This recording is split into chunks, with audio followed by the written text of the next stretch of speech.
Hello ladies and gentlemen, and welcome back to Georg Mack Plays the Classics. Enter the circuits of a defense computer to stop a virus in Kabuki Quantum Fighter. As Colonel Scott O'Connor, you will use the untested image transfer system to have your molecular structure transported into the computer. 6 levels stand between you and saving the entire planet. You'll need the luck.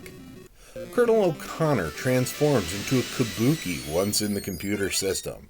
Equipped with his hair, he must attack enemies to destroy them. They can drop hearts to replenish health, or chips to power your secondary weapons. By pressing the select button, you can cycle these weapons and use them until you run out of chips. You start with only the ability to throw those chips, but after each level you gain a new secondary weapon. They have uses in the subsequent levels, but will likely use them most against the bosses. Before you get to the level bosses, you have to go through platforming segments. The main obstacles are enemies, but there are also small platforms that you can hook on and jump from. Making these jump chains are necessary to get through most levels. More often than not, there are floors that stop you from moving at normal speed and increase the difficulty of timing jumps. There are also ice-looking floors that keep your momentum once you begin moving on them.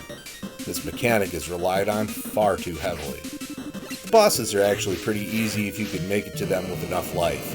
If you don't have enough life, you can pause the game and press up or down to exchange chips for life and vice versa. I usually had enough life to figure out the way to beat them before they got me. The final 2 bosses in particular were incredibly easy and not really satisfying to destroy. When it comes to grading Kabuki Quantum Fighter on NES, graphics get a 2.5. Some tiles that look like background will actually hurt you if you end up touching them. Sound gets a 3.0. Music is kinda kickin'.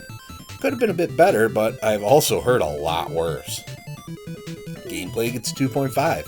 I mostly only bothered with the other weapons when it came to the bosses. A lot of levels revolve around floors that stop you from moving at normal speed. Difficulty gets a 2.5. There are really easy stretches, and then there are really crazy hard stretches. Some of the moving platforms are rather irritating. Fun factor gets 2.5. It doesn't overstay its welcome, and isn't too incredibly difficult to defeat, which is appreciated these days, but may have been disappointing back in the day. Overall, Kabuki Quantum Fighter earns a 2.6 and gets a B-. I remember reading about this game a lot as a kid, but never played it. I missed out on what would have been a fun weekend rental. You don't need to make that mistake. Well, that's going to do it for me for today.